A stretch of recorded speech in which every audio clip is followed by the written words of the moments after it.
Hello, church. I hope you're doing well. I hope you're having a great week. The weather's been beautiful here in Connecticut, and we had the Labor Day weekend, and so hopefully that gave you extra time to enjoy life and hopefully have some friends and family nearby where you could just rest and appreciate the good things that God is doing for you now and that He's done in the past, and maybe spend some time praying for some good things to come in the future.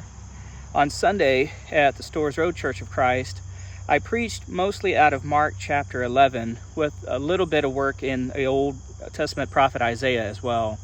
And in those sections in Mark 11, Jesus was sharing a parable about a vineyard that in essence was God's vineyard, the vineyard being His people, and how God was going to hand His job off to better tenants if the people He had entrusted to serve Him and work with Him in His mission failed to do their job, failed to bear fruit.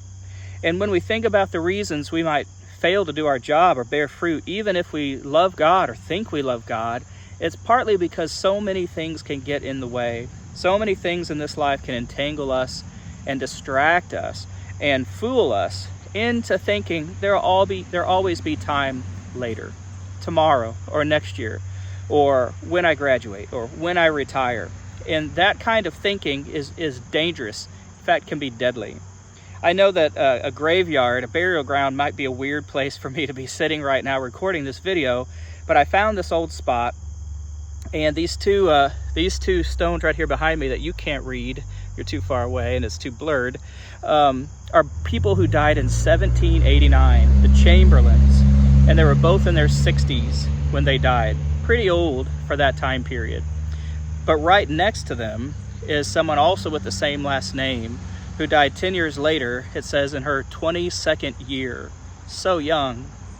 And it reminds me, just as I sat here and I thought I'd share this with you, that if we know that God expects us to be good servants and good people and bear fruit for His kingdom, to be light and salt like Jesus would teach elsewhere, that helps other people find their way to God and His grace and His forgiveness and His love and His adoption so that they can be part of His family too, just the way we were made part of His family.